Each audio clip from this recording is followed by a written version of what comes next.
I had always prided myself on being responsible. Some might even call me a workaholic, but I didn't mind. It's not like I had much else going on. My name is Olivia Miller, and I'm 34 years old. I've been climbing the corporate ladder at my job as a senior project manager at a tech firm in Chicago. The view from my office is incredible, but when I look at the skyline, all I can think of is the sweat and endless hours that got me here. People think I've got it all together: success, a thriving career, and a life that others envy. What they don't see is the cost of all this. I wasn't always this way. Growing up as the eldest of three, I had a lot of responsibility shoved on my shoulders at an early age. My parents were always working, and I became the default caretaker for my younger sisters, Mia and Nora. While other kids were out playing, I was stuck at home, making sure they got to school, prepared meals, and cleaned up the messes they made. It all started when I was 12. I was getting ready for the school play, the one chance I had to do something for myself. But my mom called. "Olivia, can you keep an eye on Nora? I just need to run out for a minute." That minute turned into hours. When she returned, she praised me like I'd just done something extraordinary, telling me, "Not everyone can handle this, Olivia," but I didn't want to handle it. I wanted to live my own life, to be like other kids, free from this responsibility. But as the years went on, that moment solidified my role as the family's rock, and I never got a choice in the matter. At 16, I became the sole caretaker of our household. My sister's laundry piled up, meals had to be made, and I became a second mother to them. I didn't mind at first. It felt like what I was supposed to do. But by the time I was 18, my dreams of college and independence were slipping away. I wanted to go to New York for acting school, but when I brought it up to my mom, she just looked at me like I was crazy. "The house can't run without you, Olivia." Those words cut deeper than she could have ever known. The night I was supposed to leave for New York, I got a call from my mom. "Olivia, your aunt's sick.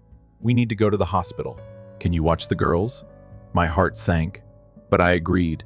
That trip to New York never happened. I spent that summer looking after my sisters, while my parents took care of business. They always needed me. I was always the one holding the fort down. Even in college, it was the same. I worked 3 jobs to pay for tuition, but every time I started to build something for myself, they pulled me back in. Nora needed help with her SATs. Mia needed a ride to her high school graduation. No matter how many times I sacrificed my dreams, they never once acknowledged the toll it was taking on me. It was always, "You're the dependable one, Olivia. We need you." As the years went on, the pattern continued. When Mia got married, I was there, making sure everything went smoothly, handling everything from the catering to the flowers, all while working full-time. Same story when Nora got married. And when she had kids, you guessed it, I was the one she called every weekend to watch them. I didn't even have a chance to meet someone for myself. Why would I? My family needed me, and they made sure I knew it. On my 30th birthday, I was alone in my apartment. No calls, no texts. My phone remained silent while my family carried on with their lives. They were too busy with their own stuff, Nora taking care of her kids, Mia working on her career. None of them even remembered the day that was supposed to be mine. I tried to brush it off. After all, I wasn't the type of person who needed attention, or at least that's what I told myself. The following day, my mom texted me, "Happy belated birthday, Olivia. Sorry I didn't call. Things have been crazy. By the way, can you look after the kids this weekend? Mia and I need a break." It was just another typical request. It was the way things always went. But this time, something inside me snapped. I couldn't do it anymore. I wasn't just tired. I was drained.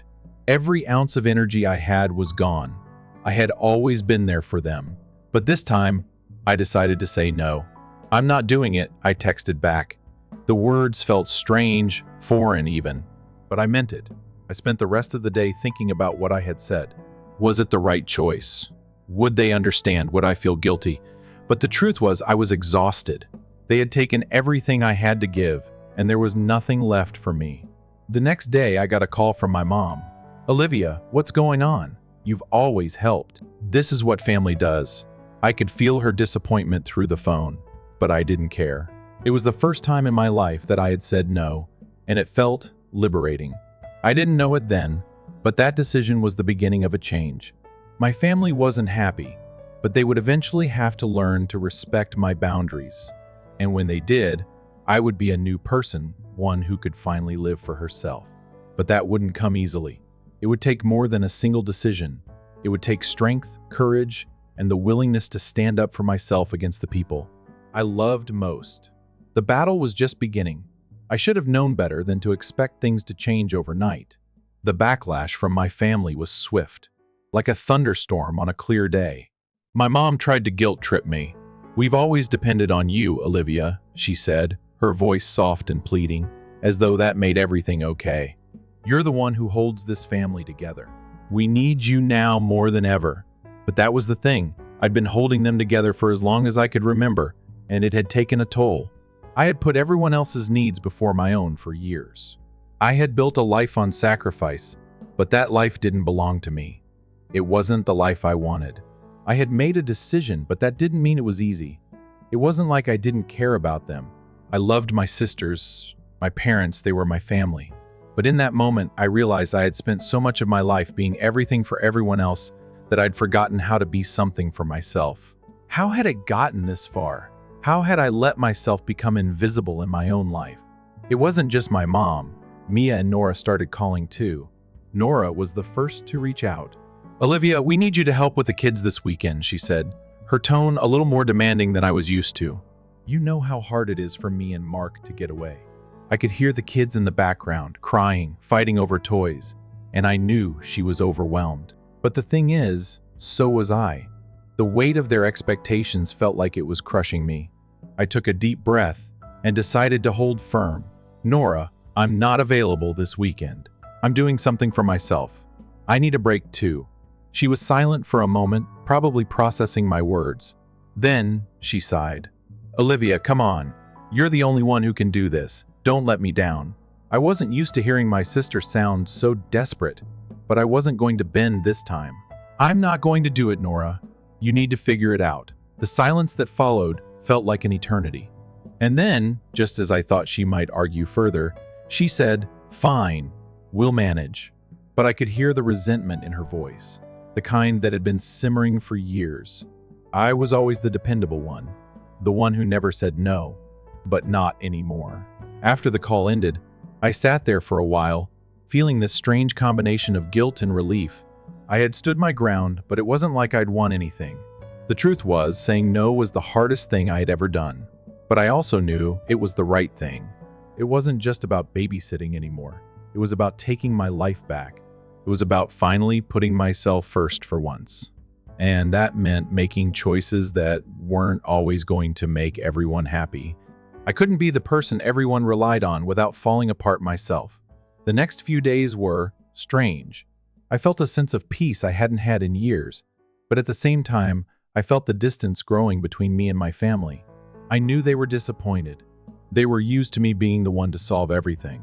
But as I reflected on my decision, I realized I wasn't responsible for their happiness anymore. I wasn't responsible for their problems. I was responsible for my own life, my own future. That weekend, I didn't do what I always did. I didn't spend my Saturday making sure the kids had everything they needed. I didn't run errands for my mom or help Mia with her household chores. Instead, I took a weekend trip to the lake just to clear my head. I had never done anything like it. The quiet of the water, the solitude, it was exactly what I needed.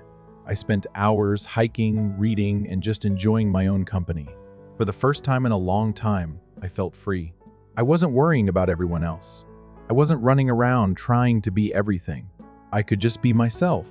But as much as I tried to enjoy my time, there was a nagging feeling in the back of my mind. What if my family hated me for this? What if they never understood why I needed this time for myself? I tried to push the thoughts away, but they kept creeping back. The phone calls from my mom didn't stop. The texts from Nora and Mia were relentless. They didn't understand. They didn't get why I was doing this, why I was putting up walls. But what choice did I have? If I didn't start protecting myself, no one else would. And then the phone call came. It was from my mom. Her voice was calm, but I could tell she was upset. "Olivia," she started, "I don't understand what's going on with you. This isn't like you. You've always been the one to take care of everything. Now you're shutting us out. I need to know why. I felt my stomach twist in knots. I could feel the weight of her words. She was hurt, and I hated that. But I couldn't take it back. I had to be honest. Mom, I said, my voice shaking just a little. I've been taking care of everyone for so long, and I've lost myself in the process. I can't keep doing it. I need to live my own life. I can't be everything for you anymore. I'm not going to be the one to fix everything, and I'm not going to keep sacrificing myself. There was silence on the other end. I could hear her breathing, and I knew she was processing what I had said. Finally, she spoke. I don't know what to say, Olivia. We've always relied on you. But I guess if this is what you need, I can't stop you. The words hit me harder than I expected. I had expected her to argue, to guilt trip me, to push me back into my old role, but she didn't. She simply accepted it, even if it hurt her. It wasn't the resolution I'd hoped for, but it was a start. For the first time in my life, I wasn't just going along with what everyone expected of me. I had taken control of my own life. That night, I sat on the edge of my bed, staring at the phone screen. The notifications from my family were still flooding in. They were all wondering why I was acting this way, why I was choosing to distance myself. But I didn't owe them an explanation anymore. I was done making everyone else's happiness my responsibility. The road ahead wasn't going to be easy. My family wasn't going to just accept this change. But I wasn't going to back down. Not this time. I had taken the first step toward reclaiming my life. And from that moment on, I wasn't just Olivia the reliable, Olivia the fixer. I was Olivia the woman who was finally living life for herself. The first few weeks after my decision to say no felt like a strange new chapter of my life. It was as though I was watching myself from the outside, unsure of how to handle the quiet. My phone, once buzzing incessantly with messages and calls, was now almost silent. There were moments when I was relieved, but there were also moments when the silence felt heavy, like an awkward lull in a conversation.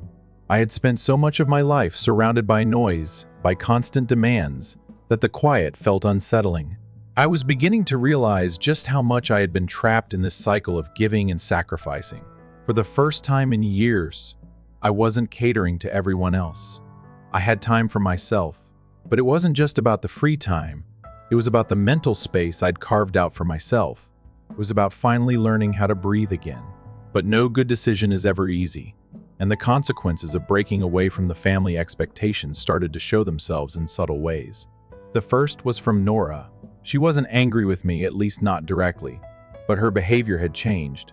She stopped calling for advice, stopped reaching out for help. I could tell she was hurt, but I wasn't sure what she expected. I had been there for her my entire life. I had been the constant in her life, the reliable one, but I had to stop being that. I couldn't keep being her crutch. The phone calls from Mia didn't stop, though. She kept asking for favors, small ones at first, like picking up her groceries or watching the kids for an hour. I tried to say no, but it was harder with her. She wasn't as direct as Nora had been. Mia had a way of asking, of making me feel like I was the only one who could help. It took everything in me not to give in. I had to remind myself that I wasn't responsible for her choices or her happiness. And then came the real test, the moment that solidified my decision. My mother called me one evening, and her tone was more urgent than usual. "Olivia, I need to talk to you about something," she said, her voice almost trembling. "It's about Nora and Mia. They've been asking for your help again, and I don't know what to say. I feel like you're pulling away from the family, and I don't know how to fix it." I felt the old familiar knot in my stomach. I wanted to cave in. I wanted to apologize and tell her that I would help, that I was still the same person. But I couldn't. I had made my decision, and it was starting to feel like the most important one of my life. "Mom," I said, my voice steady, "I'm not pulling away from you. I just can't keep doing this. I can't keep putting myself last. I'm allowed to have my own life. I'm allowed to take care of myself." There was a long silence on the other end. I could hear her breathing, the weight of my words sinking in. "You've always been the one to hold us together, Olivia, but I guess if this is what you need." She trailed off, and I could hear the sadness in her voice. "I don't understand it, but I guess I have to accept it." I wanted to cry. I wanted to apologize. But I didn't. I held my ground. It felt like I was breaking a part of me I'd always known, but in that moment, I knew it was the right thing to do. After the call ended, I sat in silence, letting the weight of everything wash over me. It wasn't just about standing up for myself. It was about taking control of my future, about creating boundaries that would protect me from drowning in the demands of others. But that didn't mean it was easy. The pressure started to build in other ways. I started to notice small things like the way Mia would mention how much she needed me but never acknowledged the burden I had carried all these years, or the way Nora would ask for help with her kids and act like it was just another normal favor. It stung. It wasn't just about the favors anymore. It was about the lack of appreciation, the expectation that I would always be there. One evening, I was sitting at home, enjoying a rare moment of peace, when I got a message from Mia. It was one of those casual requests she'd been making more frequently lately. "Hey Liv, can you pick up the kids this weekend? Mark and I are going out of town for a couple of days." I stared at the message for a long time. My fingers hovered over the keyboard, fighting the impulse to say yes. This wasn't the first time she'd asked for a favor. I had gotten used to it, and each time, it felt like a small crack in my resolve. But this time, I wasn't going to break. I took a deep breath and typed my response, feeling the weight of the words as I wrote them. "Mia, I've said no before, and I need to keep saying no. I'm not available this weekend. I need to focus on myself. I hope you understand." I sat there staring at the screen, waiting for her reply. It came minutes later, and it wasn't what I expected.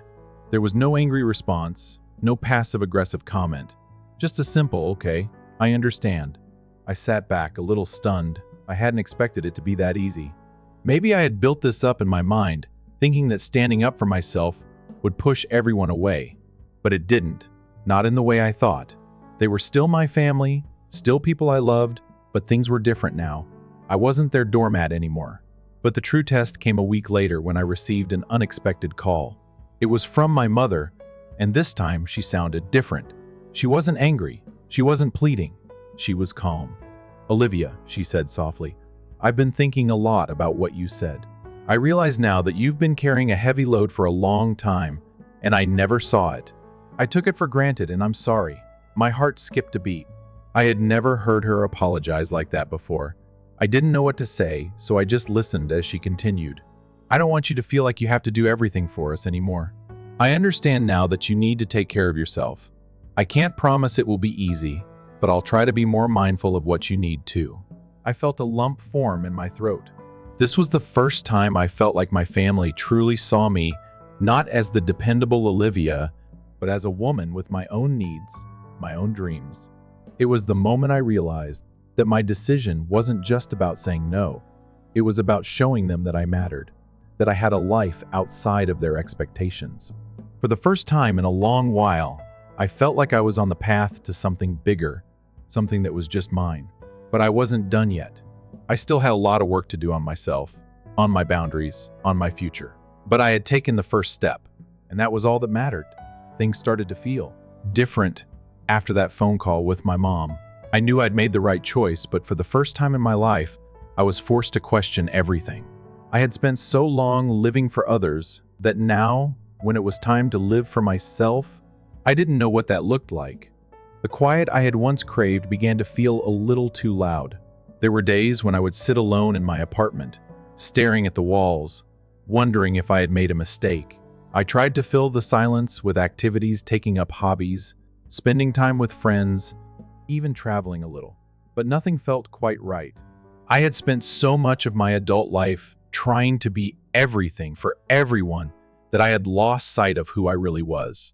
It wasn't just about being Olivia the fixer anymore. Who was I when I wasn't catering to others' needs? One night, as I sat at my favorite coffee shop, the hum of conversations around me seemed so foreign, almost like I was an outsider. I was deep in thought, scribbling down ideas for a personal project, when I got a text from Mia. "I really need you to pick up the kids this weekend. Mark's got a work thing, and you're the only one who can help." I stared at the message. I wanted to say no, I really did. But there was something about the way Mia asked, so casual, so expectant, that made me hesitate. I had spent so many years jumping to help That saying no felt like a betrayal. But I couldn't keep doing this. I couldn't keep being the one to step in every time. Life got inconvenient for them. I was exhausted. I set the phone down and closed my eyes for a moment, trying to clear my head. It felt like the pressure was building again, like I was slipping back into old patterns. I could hear my mom's voice in my head, asking me to just help one more time or don't make things difficult for the family. But this time, I refused to let that voice drown out the one inside me telling me I needed to keep my ground. I picked up the phone and typed, "Mia, I'm sorry, but I'm not available this weekend. I'm making plans for myself." It was the same response I had given before, but this time, it felt different. It didn't feel like a weight I was carrying. I sent the text, my heart pounding in my chest. I didn't get an immediate response, but I wasn't expecting one. When Mia didn't text back for a few hours, I felt a strange mix of guilt and relief. It was like she had finally understood that I couldn't keep doing this. But that's when the real challenge began. Later that evening, I got another message, but this one was from my mom.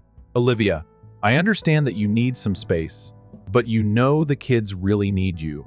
And Mia is under a lot of stress. We all are. Please, just help us out."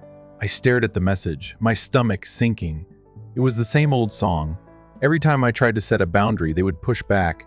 It was as though they couldn't understand that I wasn't their emotional support system anymore. They saw me as someone who was always there, and the idea of me not being available, of not doing what they expected, felt like a betrayal. But that was exactly why I had to do it. If I didn't set these boundaries now, I would always be stuck in the same cycle. I knew I had to respond, but it wasn't going to be easy. "Mom, I'm not available to help this weekend. I need to take care of myself. I've been doing this for years, and it's not sustainable anymore." I wasn't sure how she would respond. I'd always been the one to shoulder the burden, the one to make sacrifices without question. Now, I was the one asking for space. The response came almost immediately. "You've always been the responsible one, Olivia. You're the one who makes things work. But I get it. We'll manage." The message was polite, but I could sense the disappointment. I had never seen my mom react like that before. It wasn't the angry, hurtful response I had braced myself for, but it still stung. The next few days were quiet, but the tension was palpable. Every time I spoke with my mom, Mia, or Nora, it felt like there was this unspoken divide between us.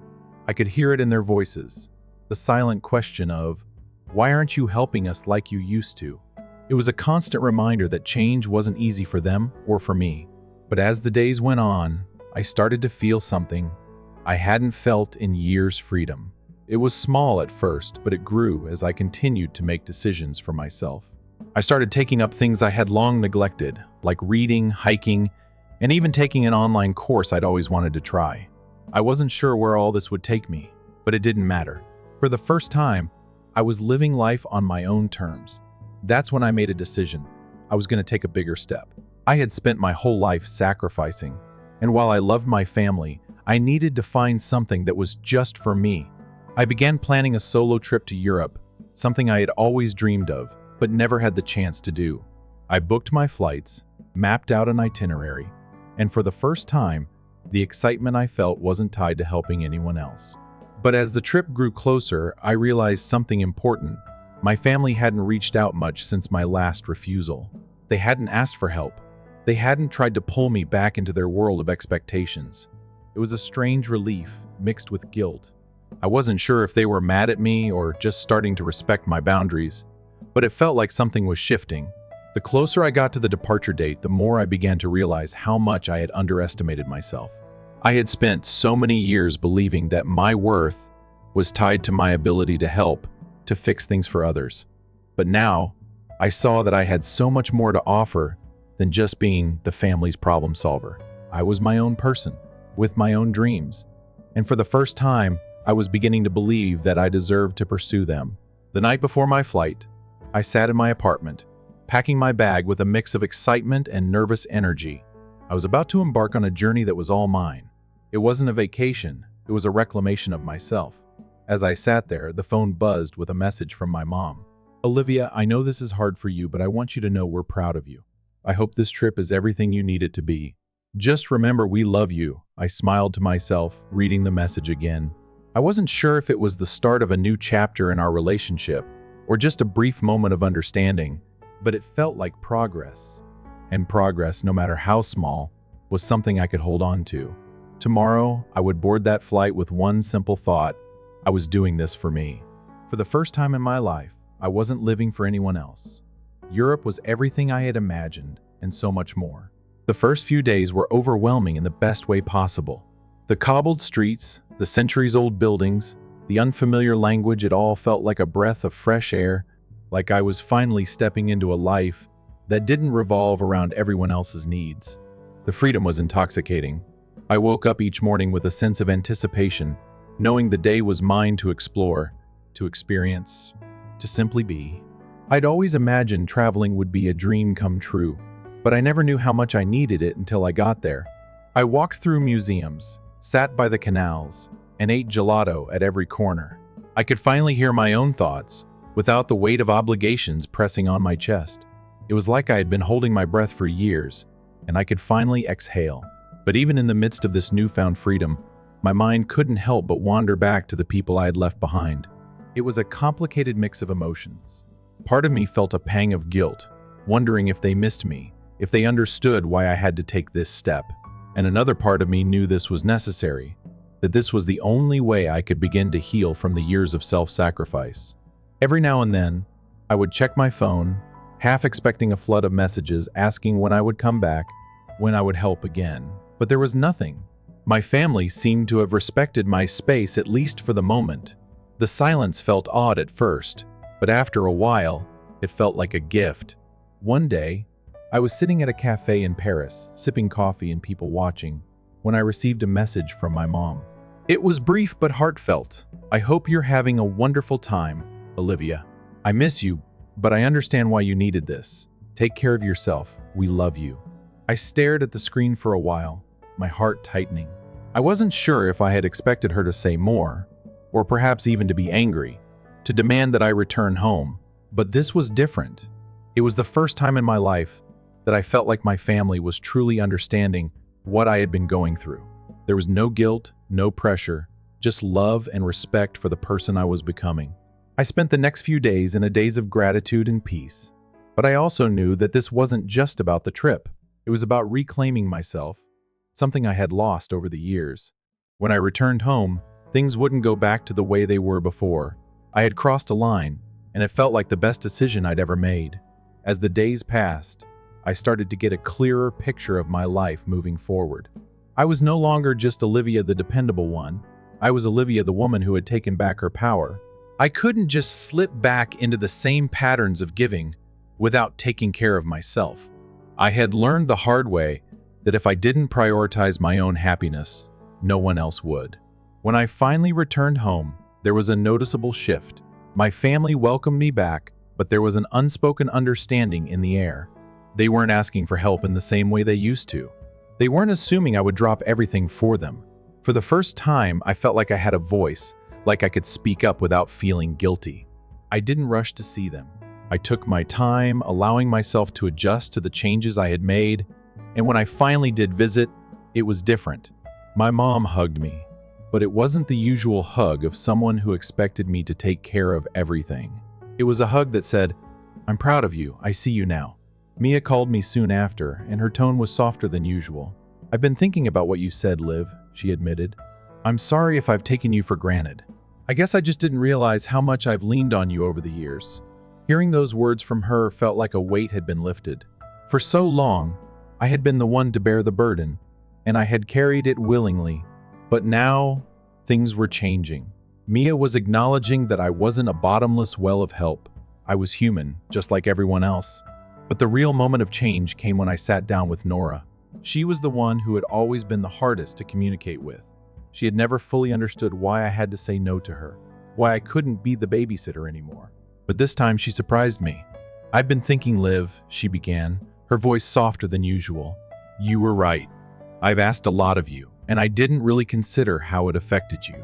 I'm sorry." Those words, coming from her, were a breakthrough. It wasn't just about her admitting she'd been wrong. It was about her recognizing that I had a life too, one that deserved attention and care. I couldn't help but smile.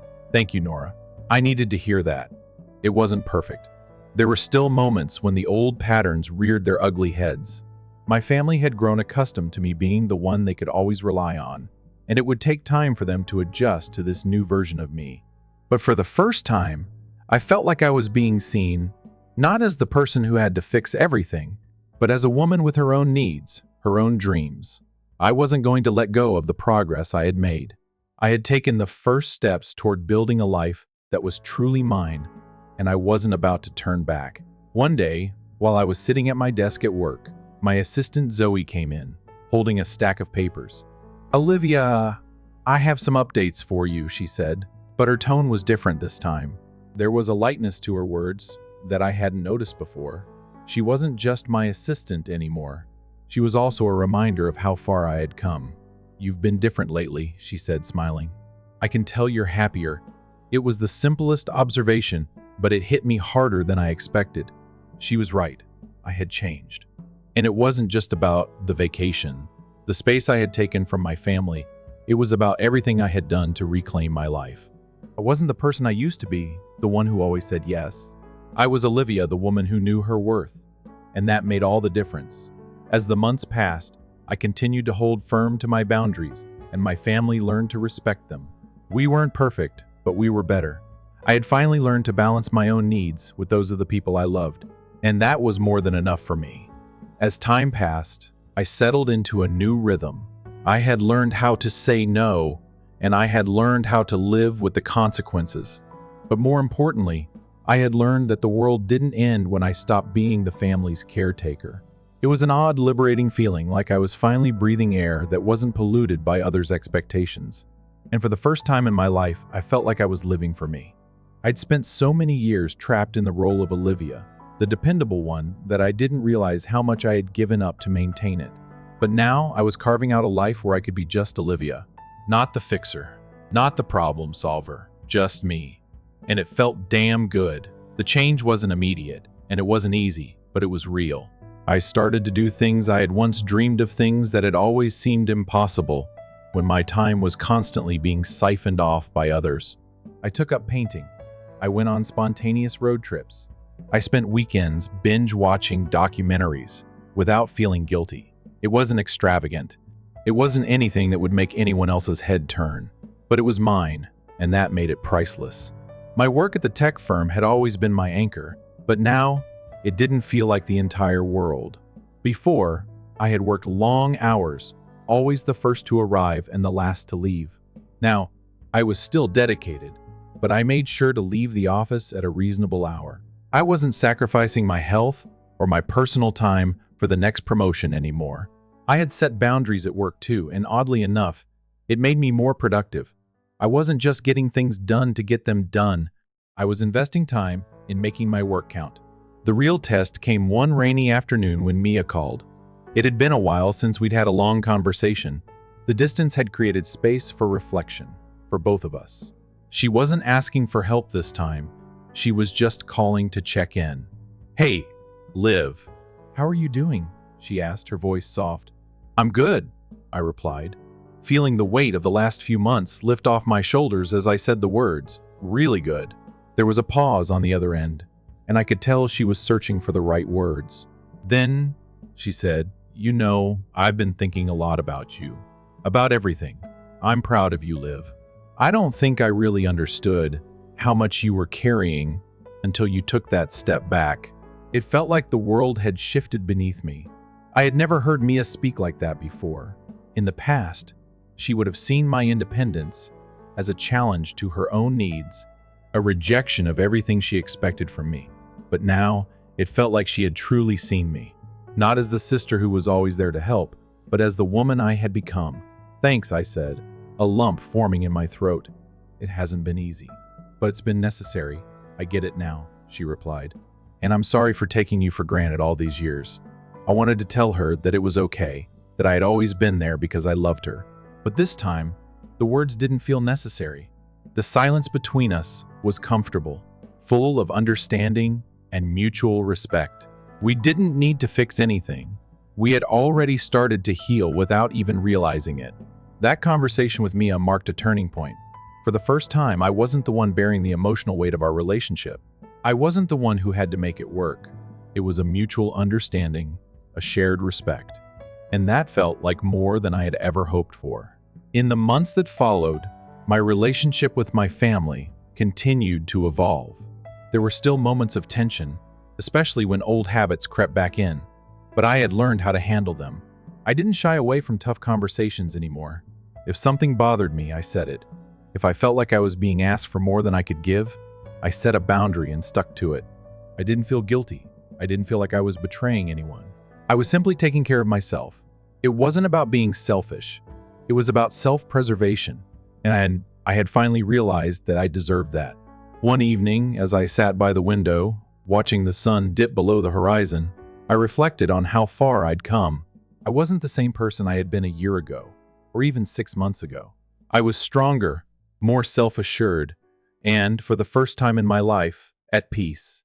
The guilt I had carried for so long was gone, replaced by a quiet confidence. I had learned that saying no didn't make me a bad person. It didn't make me unloving or uncaring. It made me someone who valued her own needs just as much as anyone else's. That was when I realized something important. I had been waiting for permission to live my life. I had been waiting for my family to tell me it was okay to put myself first. But I didn't need permission. I never did.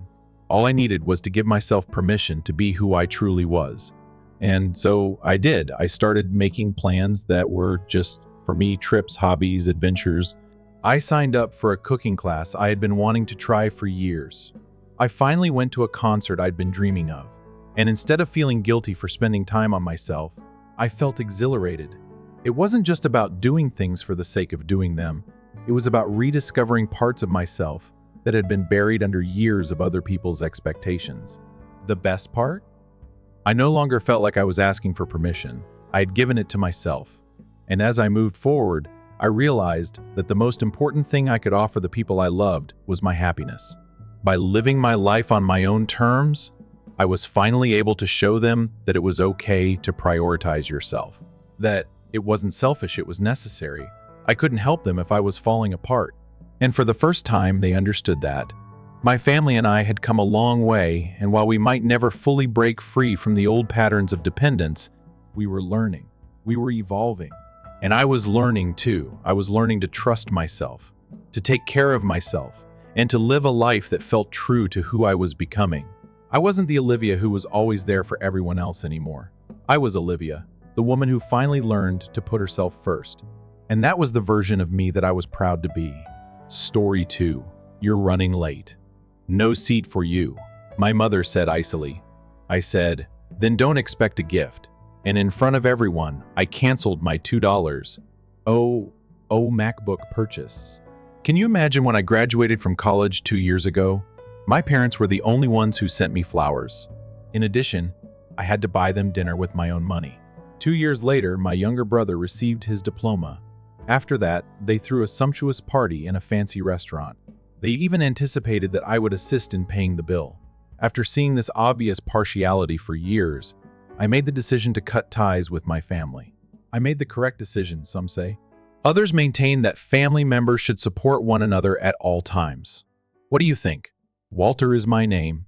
I've worked in the finance industry for 3 years, and I'm currently 27.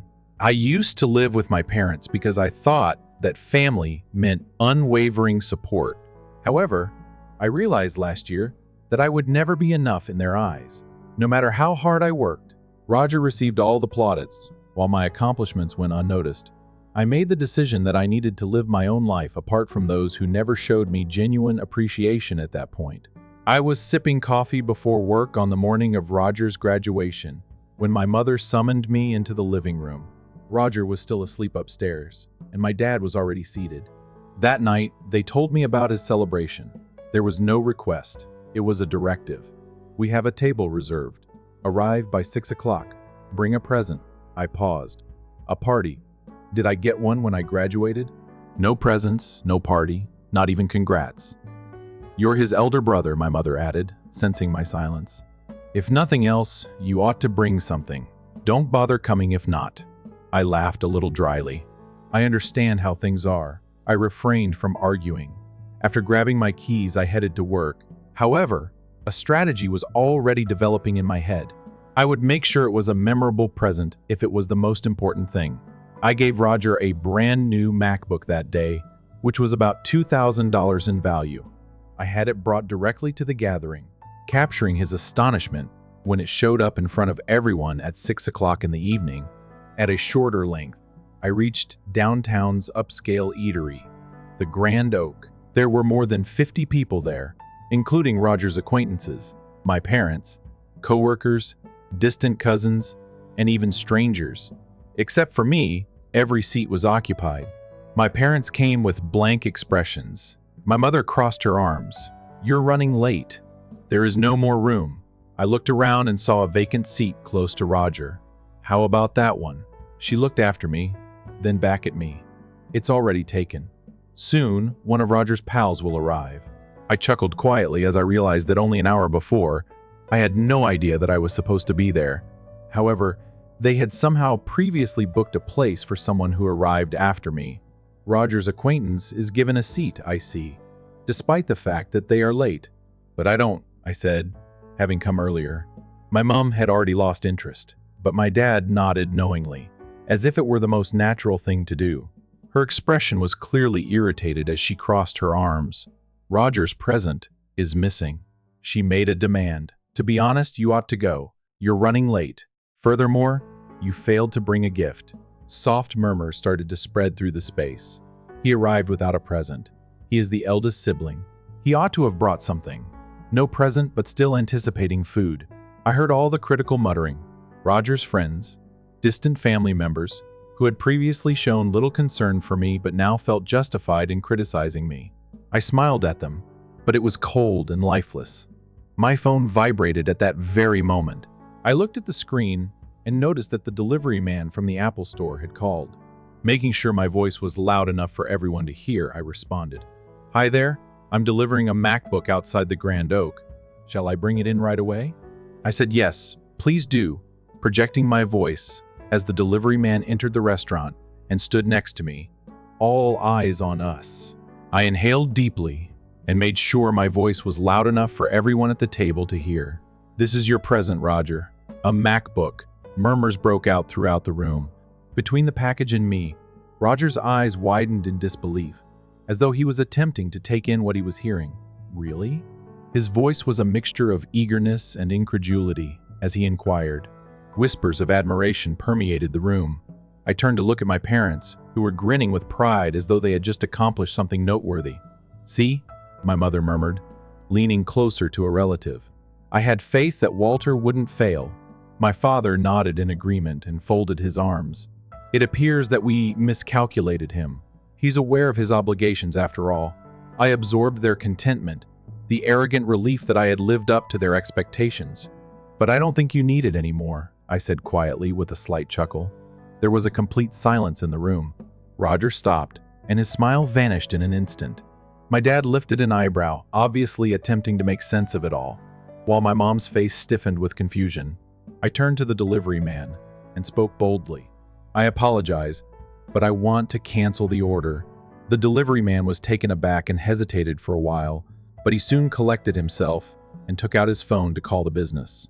The earlier murmurs had vanished, and heavy, uncomfortable tension had taken their place, leaving the entire table still. He hung up after a minute and spoke to me in a kind manner. "A cancellation has been handled by the store. Within 3 to 5 business days, the remaining amount will be reimbursed, less a 5% fee. It's okay." I nodded briefly to him and said, "Thank you." Before he left the restaurant, he gave a polite no in reply. The room erupted in turmoil as soon as he left. With a loud scrape of his chair on the floor, Roger sprung from his seat. "Have you gone insane? You canceled it, but why?" With his cheeks flushed with rage, my dad slapped his fist down on the table. "Walter, what the devil are you doing? Are you attempting to make this family seem bad?" With a look of surprise and incredulity on her face, my mother gazed at me. "What's the matter with you? What would make you do such a thing?" Roger yelled at me, his face still crimson. "I was aware of it. Didn't you simply want to humiliate me in front of my friends?" The murmurs at the table became more intense.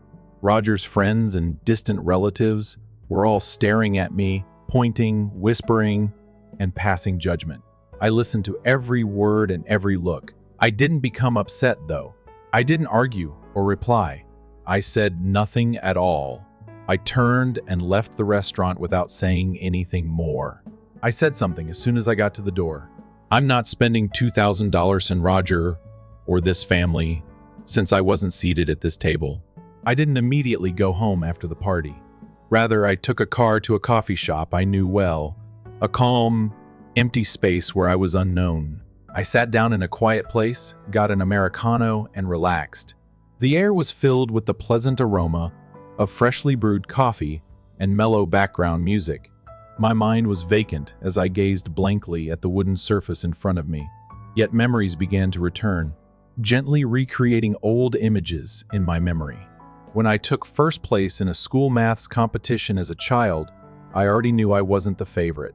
"Well done, son," my folks remarked, giving me a brief clap on the shoulder.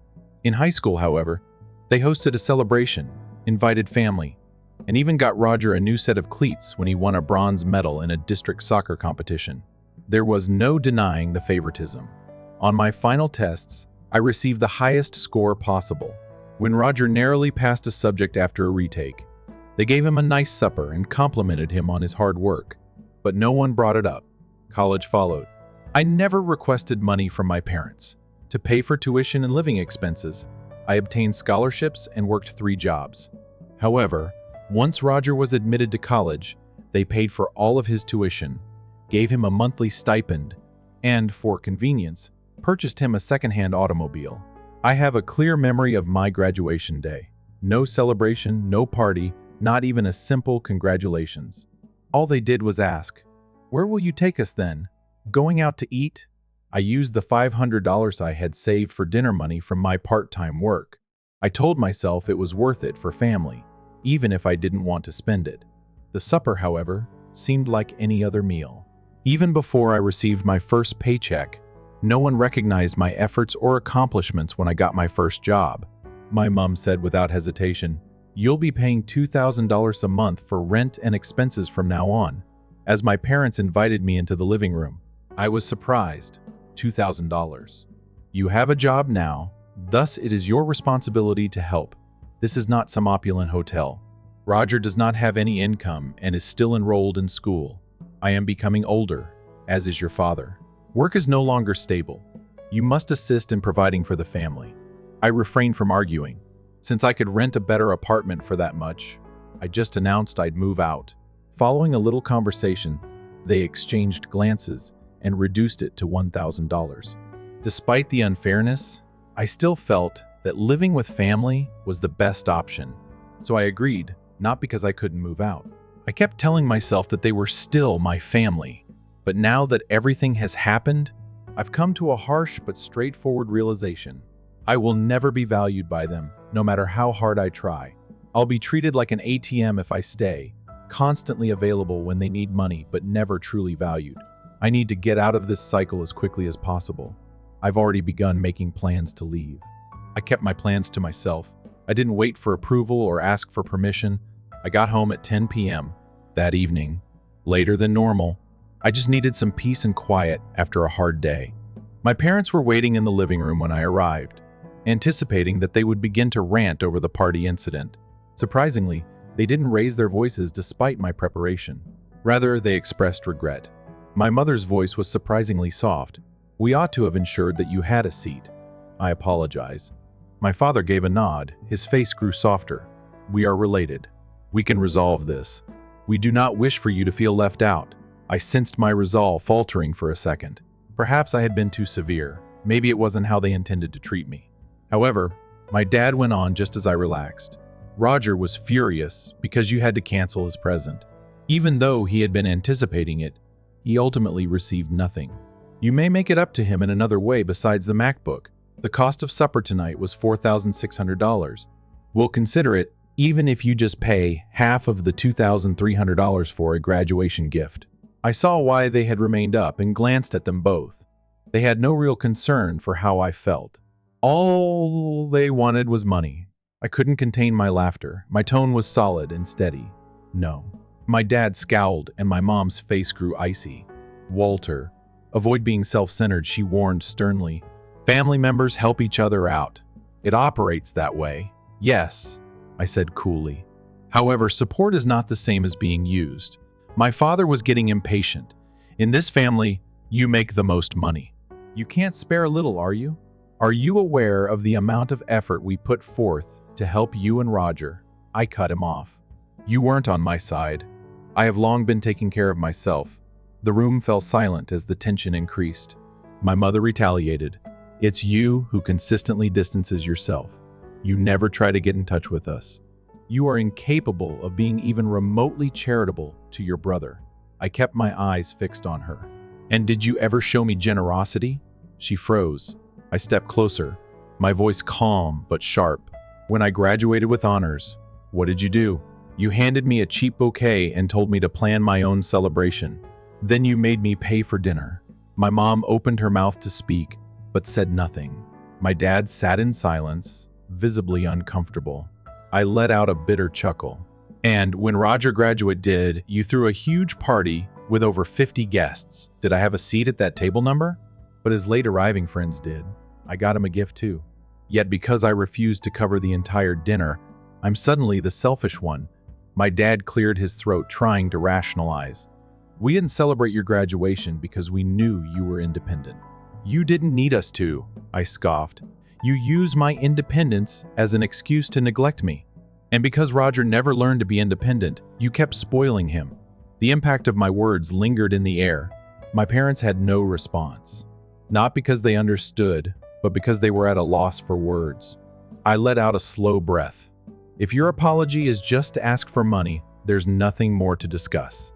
With that, I turned and headed to my room, ignoring the voices calling after I was too drained for another argument. One thing was clear, I was leaving this house. I thought that, after everything, things would finally calm down, that they would stop making demands. I was mistaken. Just 2 days after Roger's graduation party, they had another request.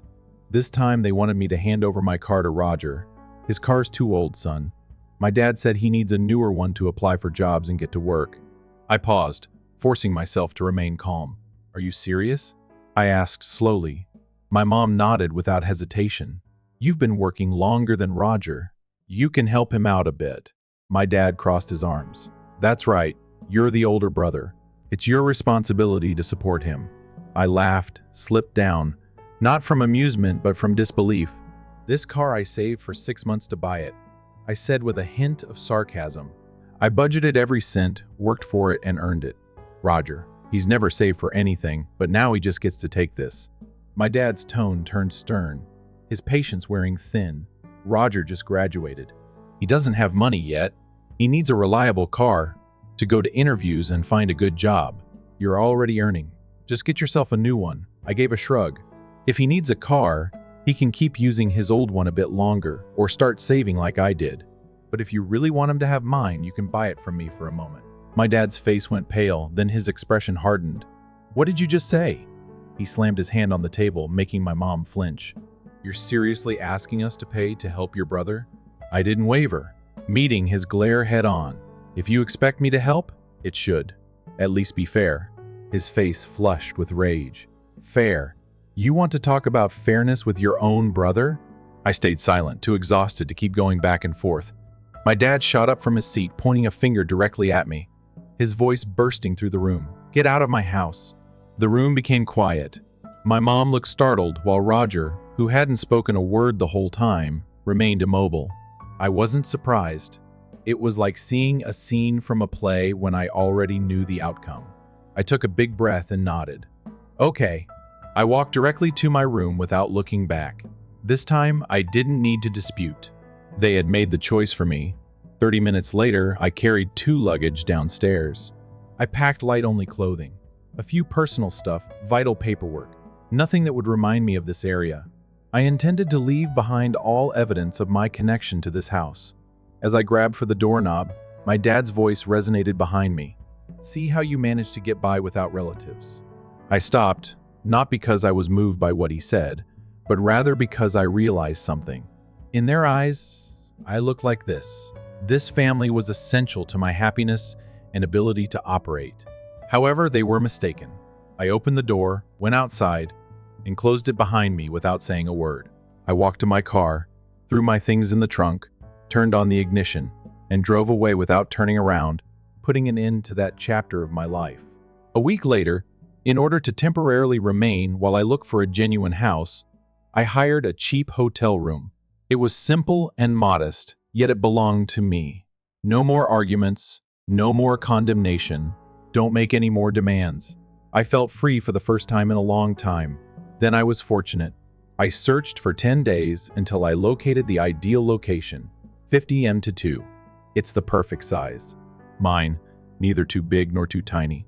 The $500 monthly rent was reasonable. I had enough room to live, work, and above all be self-sufficient. Life began to feel like mine in the days that followed. No more anxious mornings. No one bothering me in the morning or encroaching on my privacy. I kept all of the money I made. I arranged my life and my flat, centered on my work. Also, for the first time in a long time, calmed down. I relished the small things I had overlooked, read and watched films. Roger was still without a job 6 months later. I had been accustomed to my quiet existence, living off my parents and not worrying about money until my mother phoned. She hadn't contacted anybody in 6 months. She spoke more softly. "Walter, I miss you. It's been a long time. Is it possible for us to meet?" Though astonished, I concurred. She chose a cafe in the city center. As soon as I got there, I saw why Roger and my father were there. Another family gathering about which I had received no warning. My mum grinned like this was a friendly get-together. How is work going? There was a strange feeling. Unless they were in need of anything, they never inquired about my life. I wasn't acting. I looked her in the eye. "Simply say it." She sighed after hesitating. "Could you give us a $50,000 loan?"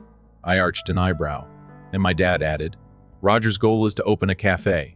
Although bank loans have hefty interest rates, his plan is excellent. "We will repay you if you lend us the money for a year." I looked across at Roger. He made an effort to appear serious, but I could see the excitement in his eyes. I shook my head and laughed a little. "Really? He has never had a day of work in his life. But I'm expected to think he can manage a company?" My mother's voice became frantic. "Roger has grown up. All he needs is a chance. We are related," Roger went on. "I'll reimburse you as soon as I turn a profit." "Bro, this is my big break." I grinned, but I realized the reality. I would never get my money back if I handed it to them. I gave a head shake. "No." My dad's expression hardened. "Walter, stop being so self-centered. You just consider yourself. Do you feel envious? Worried that he will surpass you in success?" I stared at him with a blank expression. "Okay," I replied. They responded instantly. My mom's expression brightened. My father's voice grew softer as Roger let out a sigh of relief. "Son, you're correct. Family helps each other out, but I wasn't finished." I grinned. "I'll give you a $50,000 loan." No enthusiasm. "However, you have to sign a loan arrangement with Roger. If you don't pay back within a year, the house will be used as collateral. I take ownership of the house." The cafe was quiet. My mother's jaw dropped. Roger stayed still as my father's eyes grew wide. I continued to smile. "Aren't we family? Don't you think Roger will succeed? This shouldn't be a problem then." My dad opened his mouth to say something, but stopped. He hesitated, then spoke. "You are unlike any son I have." Although I wasn't shocked, I was no longer impacted by those remarks. "That's your decision," I said, getting up and grabbing my coat. "Farewell." Nobody made an attempt to stop me. I didn't think they would. I stopped all communication after that day. No messages, calls, or manipulation. I have no regrets as I proceed. I saw my cousin Kathleen a week ago. We kept in touch, even though we weren't very close. She shook her head and sighed. "Have you been informed about your family's situation?" I gave a shrug. "Not at all. Tell me." She spoke more softly. "There. Having trouble. After just 3 months, Roger's cafe fell apart. No clients. Significant losses. He needed to sell it. It didn't surprise me that he had never managed anything or made a dime. Failure was unavoidable." Kathleen said, "There's more. To pay off his obligations, your parents are selling the house." They are powerless. I sipped some coffee, not satisfied, no regret, just the result of their choice. They placed everything on Roger, and now they face the repercussions. I offered Kathleen a timid grin. I offered them an opportunity. She gave a nod. I stood and gave her a shoulder pat. Tell them, I'm doing okay and won't be returning if they inquire about me. Kathleen knew. Roger sighed. But I knew that Minnie still stole my parents. They thought that just because I made money first, I should help my brothers. To be honest, if it were a true family, I would. One in which parents did not favor one kid while using the other as a bank, but rather treated all of their children equally. A household where assistance was offered out of love rather than duty or shame. Story 3. You disregarded my kid in front of his friends and spoiled his birthday. I told my father I'm going to permanently remove you from his trust fund, social security, and college fund. Feel free to open it, friend. As he moved the white apple box across the table in the direction of my son Bradley, my father's voice echoed with artificial excitement. Everyone in the room grew silent as they stared at the box as though it held something wonderful. Bradley's face brightened as he cautiously pulled off the wrapping paper, his tiny hands shaking. "Is that an actual iPhone?" he muttered. Wonder flooded his 8-year-old voice. "Take a look for yourself." Smirking at me over the rim of his coffee mug, Dad muttered, "This is what I should have anticipated. I ought to have known." In an instant, Bradley's joy vanished as he raised the lid. The pristine white package contained no phone. It was a rough, common rock. A simple, dusty rock that appeared to have been taken from a backyard. Bradley's expression became confused as he blinked. Could this be a joke? Dad's laughing filled the room as he sat back in his chair. "Well," he continued, drinking his coffee as if he had just cracked the ideal joke, "real presents are only given to well-behaved males." "Bradley, isn't that correct?" A moment of startled quiet. Then there was laughing. Wiping tears from her eyes, my sister sat down. Into his drink, my brother-in-law snorted. My mother even shook her head and laughed. I didn't chuckle. Bradley didn't either. He only sat and gazed at the rock. I observed slowly as the realization set in, seeing the small stoop of his shoulder and the flush in his cheeks. Without a word, he bit his lip, looked up at me, and pushed the box away. That look seemed familiar to me. At his age, I had worn it. That identical look of failure when my father had done the same thing to me. Dad waved dismissively, seeming to be innocent. "Oh, come on." "It's only a joke. Relax." "Yeah, relax," my sister said, giving Bradley a firm shoulder rub while laughing. I understood there was no genuine present, even though it's not like that's your actual present. The present was this: a luxurious box and a pebble. A pretext for making fun of a youngster. I gave a quick breath. "Wow," I whispered. "This time you've truly surpassed yourselves." Dad shrugged, not at all concerned. If he gains some respect, perhaps next year, we'll discuss purchasing a genuine iPhone for him.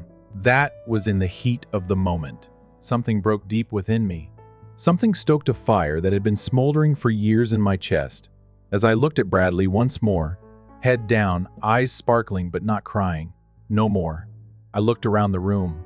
My haughty father, the family members laughing behind their wine glasses, the folks who had just witnessed a child's humiliation and thought it was funny. They did not know what was ahead, but they would shortly. Furthermore, nobody was laughing half an hour later. I wish I could claim that my father's humor in calming my child was an isolated incident. No, this was the quintessential dad. Different victim, same technique. He never came close to touching me. No, he was too proud of his brutality to make it that easy. His mistreatment took the shape of scathing comments, cloaked in wisdom, humiliation cloaked in custom, and love that was always tainted. He would say, "You're not like your brother." Instead of a name, I brought home a baby. He pricked you. You try, however, that is significant. I pursued his approval for years. Even when I earned a scholarship, worked 3 jobs, and started a business from scratch, Dad still labeled me lucky, rather than intelligent, and decent, rather than motivated. Every family gathering, every birthday, every Christmas. Another reminder that I would always be the letdown, regardless of what I achieved. And everything should have changed when I had Bradley. It didn't. When my father did talk to Bradley, He hardly acknowledged him, forgot his birthday, and never really cared about his academic life. There was always criticism in his statements. Isn't it time to make him more resilient? Once, when Bradley had sobbed over a scraped knee, he had said that. You give him too much attention. Coddle? In some way, it was an awful offense that I was molding my son into nothing like him. Something inside of me broke when he laughed at Bradley's expense and gave him a rock wrapped in an iPhone box. I said, getting up slowly and purposefully, You've spent your entire life persuading everyone that you're the strong one, the head of this family, and the glue that keeps everything together except for the truth. It's funny. All you've ever been is a coward with a cardigan on. The room's laughing abruptly stopped. My mom's eyes went wide with fear. My sister's drink almost suffocated her. My father leaned back in his chair and squinted at me, as if I were a mischievous child having a tantrum. Be careful with your tone, he said sharply. No. I retaliated by taking a step closer. Do you watch yours? Bradley sat there silent, and I gestured to him. His tiny hands were on the chair's edge. My son was just publicly humiliated by you. For what purpose? A cheesy joke. A dominant moment to regain your sense of importance. It was merely a joke. He sneered. No, it wasn't. You weren't kidding. You were acting. I gave a head shake. You do that. You locate a smaller person, a younger person, someone who has faith in you. You then crush them, and you're grinning as you do it. There was silence in the room. I looked around at the others. And you all saw the worst in each and every one of you. What did you do too? You laughed. The hush deepened. I shook my head and let out a deep sigh. You want to know what's genuinely funny? I done by Bradley. An iPhone? A genuine one. It's sitting in my car right now. A ripple of gas swept through the household. Yes, exactly. I was going to let you give it to him, I added, gazing straight at my father. I thought, just maybe you'd finally stand up and behave like a true grandfather for once. Then my mind switched to my sister. But you, Patricia, you laugh. You sat there and laughed. Of all people, you're a therapist? You ought to be more aware. Beside her, her spouse moved uneasily, his face inscrutable. He was a constant onlooker and never got involved in family conflict. However, he was unable to ignore the tension that pervaded the gathering tonight. My mother interrupted, begging that we not do this right now. Bradley's birthday is today. I said, exactly. You also wrecked it. I turned and walked out the door without saying another word, not even pausing to pick up my coat. I immediately drove to my car, got the actual iPhone box, and got back in. I knelt next to Bradley and put it in his hands. I have this for you. Never allow anyone to persuade you differently, because you are a nice child. His eyes were moist yet focused as he blinked up at me. Regards, Dad. I was on the verge of losing it when his voice faltered. I then looked at the others. Your show is over. It's my time now. I pulled an envelope out of my pocket and tossed it on the table. My dad gave it a suspicious look. What is this? This is the updated power of attorney documents. You are no longer part of it. His face grew serious. What are you discussing? You co-signed the property, but you never made a single penny towards the funds you assisted in overseeing for Bradley's college fund. It's finished. Everything. You can't just. I did, and I can. He turned to Patricia, my brother-in-law, his forehead furrowing. Hold on. Which accounts? Her face became white in an instant. Her eyes fluttered with panic. Yes. As I saw the realization sink in, I said, perhaps someone ought to have informed you, who has been surreptitiously using the family trust. Patricia growled and shut up. No, I answered calmly. You stopped talking. The warmth was gone from the room. I was just beginning, and the vibe had completely changed. My father's hand lingered over the envelope as if it were about to burst. He didn't move to open his jaw, but it was locked. He knew in his heart already. He was always aware when he was apprehended. You're making a grave error. At last, he ground out. Families don't deal with problems like these. No, I said in a cold voice. When their so-called family treats their child like garbage, this is how true guys respond. I returned my focus to Patricia. Now let's discuss Bradley's emergency withdrawal from his education fund. The one where you claimed to have my permission to the bank. Her lips opened and closed silently as she froze. Maria's therapeutic number required it. You required it for your yoga retreat in Bali. I took out my phone, gave it a couple taps, and then swiveled it in her direction. She was glared back at by her own Instagram post. With a coconut drink in hand and a sunny beach, the caption reads, "Healing my inner child on the beach." I arched an eyebrow. Funded by the schooling of my child, her husband jumped up from the sofa. "Wait a moment. You depleted Bradley's account with funds?" Patricia opened her mouth to reply, but I interrupted her. $5,000 gone. My signature was falsified by you. The bank statement is with me. The storyteller even recalled, "You claim to have been grinning the whole time." "You're exaggerating the situation." She lost her temper. "I did not use up the entire account. My son was stolen from by you." My mother tried to step in. She had phony tears welling up in her eyes. "This is becoming unmanageable." I answered, "No, Mom." The fact that Dad has been opening credit accounts with Bradley's social security number since he was 5 is really out of control. There was utter stillness in the room. My mother looked at my father. "What is he discussing?" I placed a folder on the table with a slap. 3 credit cards, all maxed out, with modest limitations. Bradley's name and SSN were used for all of them. "What about your address?" Dad's face went pale. "You cannot demonstrate that," he stumbled. "I've done so already." When the bank discovered they were using a minor's identity, they cooperated. "A letter will be sent to you shortly." "I brought you up," he said, his voice wavering. "I also had faith in you." I retaliated. "But you saved your poor credit score by using my son." Mom sagged down on her seat. "You've overreached yourselves?" "No," I said in a chilly tone. "Everyone did." I looked around. "Being the family joke for years. Paying your payments for years. Despite my persistent hopes that you would notice me, you pulled Bradley into the same poisonous situation in which I was raised. At last, Dad lost it. You resentful, self-centered little guy. For a dumb rock in a box, do you want to destroy this family?" I laughed without humor. "I'm bringing the truth to light. For a very long time, this family has been broken." I took my phone out. "Now, what are you doing?" Mom asked in a panic. "I am forwarding this folder to both the fraud department and my lawyer." Patricia got back up. "Have you lost your mind?" "No," I answered sarcastically. "I just finished." Bradley, who was standing next to me, extended his arm to take my hand. "Dad, may we leave?" As we made our way to the door, I gave a nod. "After us," Dad's voice yelled. "If you depart, don't return." I paused and turned around. "When you laughed at my son, you made that decision." I looked around at the others. "Your punching bag is not me. Your bank is not me. All that matters to me is that I am his father." With a loud bang, the door behind us closed as we left. Outside, the sky was drab. "I'm delighted you're my dad," Bradley replied, looking up. "I got an SMS from my sister the next morning. You've overreached yourselves.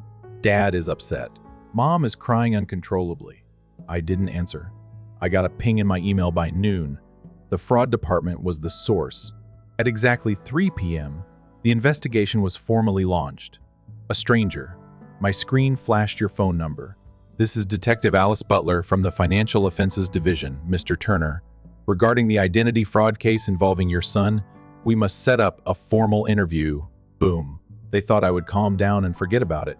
However, this time number, I wasn't keeping my temper in check. It was being weaponized by me.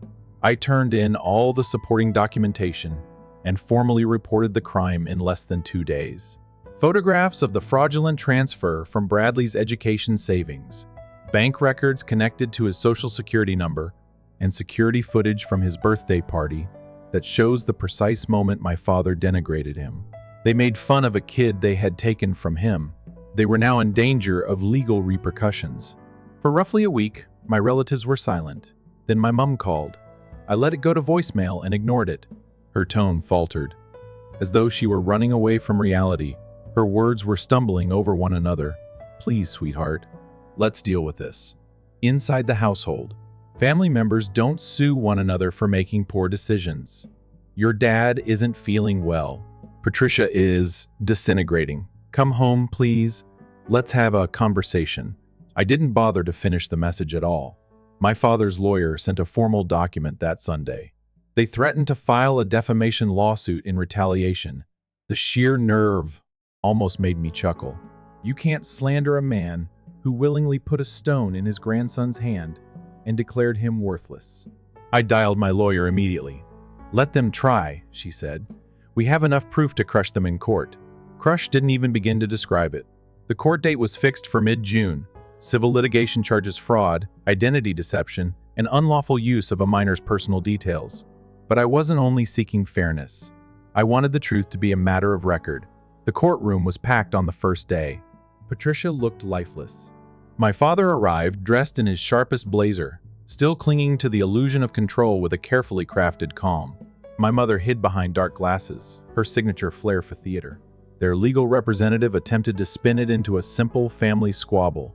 "Mr. Turner," he said, flashing a practiced smile, "don't you believe this has escalated too much?" I leaned forward, my voice unwavering, frigid. My son's identity and future were treated as bargaining chips by those who ridiculed him. "You're right. It has gone too far. That's exactly why we're here." The judge gave a single nod. "Proceed." And so we did. Day 2.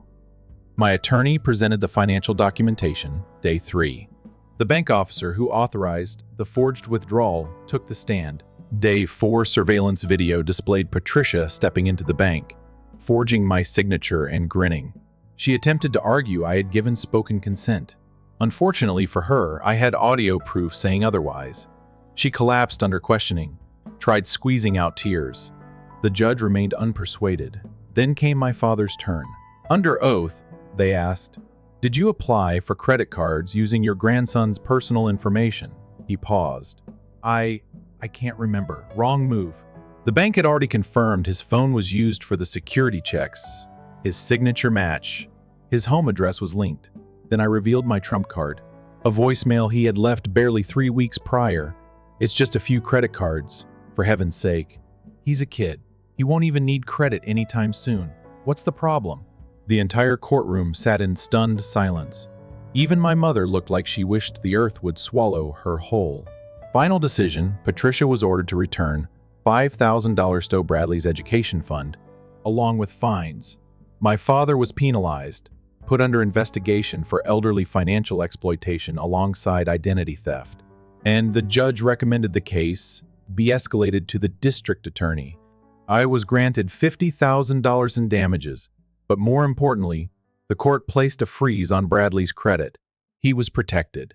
And suddenly, the world realized precisely who my family actually was. As we departed the courthouse, Patricia followed behind me, twisting her remarks with malice. "You've torn this family apart. Do you even realize what you've done?" I turned to her, composed, unshaken, dominant. "No, you did that. I merely disclosed the ruins." She didn't answer, just stood transfixed, flashing like a flickering light, poised to fade out. Bradley lifted his gaze to me. "Are we finished, Dad?" I chuckled. "Nearly. One last thing." I took him to an electronics store that evening so he could select a protective case and a pair of wireless headphones. As we went outside, he said, "It's not about material things." "I understand," I said, putting my arm around his shoulders. "It has to do with honor. I was previously deemed useless by you. You're behaving as though I'm the only one who can resolve this now. 90 days have passed since the court case. After that, I thought things would calm down, to remain composed, like a new beginning. I was wrong. At first, everything appeared to be calm. I put all of my effort into Bradley, into creating something significant. I developed a brand new, very secure college saving strategy, began reading to him every night, and enrolled him in martial arts training. It was easy for him to chuckle. He slept more deeply. The same weight I had carried as a youngster had vanished, as had the tightness in his body. However, ghosts tend to reappear. My mother gave the first indication. She referred to it as 6 a.m., the crack of dawn, sharp. I knew something wasn't right as soon as I saw her name on the computer. I took it up. Her voice wavered as she added, "It's your father. The ER is where he is. He required surgery after a cardiac attack. We lack the resources. It was too draining for the court. Please. He's hoping to see you. He's requesting Bradley." I remained silent. "He regrets everything," she muttered. "Just go see him, please." I ended the call. I didn't go. My aunt sent me an envelope a week later. one of the few relatives who had not been involved. A newspaper article was within. Richard Turner, a veteran councilman, was admitted to the hospital due to cardiac issues. Following recent legal procedures, the family is experiencing financial difficulties. The crowdfunding effort below raised $8,000 out of a $100,000 goal. Comment pinned, wishing for sympathy for his son. Patricia Turner's $10 donation. I hope he has another chance to become a parent or a grandfather. Horrible. My phone rang once again a few days later. Unknown caller. My dad. I didn't want to respond, but I may have slipped the call open out of curiosity or a need for closure. Hi, son. He spoke in a feeble tone. Broken. I no longer get much sleep. I can't stop thinking about it. About the way I handled the stone with Bradley. I gazed at him like that. I mistook the pause for a joke. Although I wasn't being humorous, I was being mean, just like I've always been. Quiet. I'm not asking for forgiveness. However, I would have known there was still a chance I breathed if you had ever entered that door. I said, in class, Bradley designed a custom foam cover. It claims that only well-behaved children receive presents. That is. Nice, he whispered. I questioned him about its meaning. I went on. It implies terrible grandfathers no longer have grandchildren, he informed me. Click. I didn't return the call. After a week, I ended up in the strip mall in the old section of town where Bradley's terrible birthday prank had taken place. And there they were, my family, what was left. A wheelchair-bound father, mom at his side, Patricia handing out flyers. Give Richard Turner your support. Family is the most important thing. I watched from a distance as Patricia became the first to notice. After a moment of hesitation, she rushed over to me. You arrived, she remarked, with optimism. I was aware that you were not as cold-hearted as you appeared. I said nothing. We were all mistaken. We are still blood nevertheless. No, I made the correction. We belong to a cult. It was a conditional affection. Leverage was used to increase wealth. And now you have been abandoned by the God you followed, as well as by authority, influence, and reputation. Startled, she blinked. This has nothing to do with money, she said.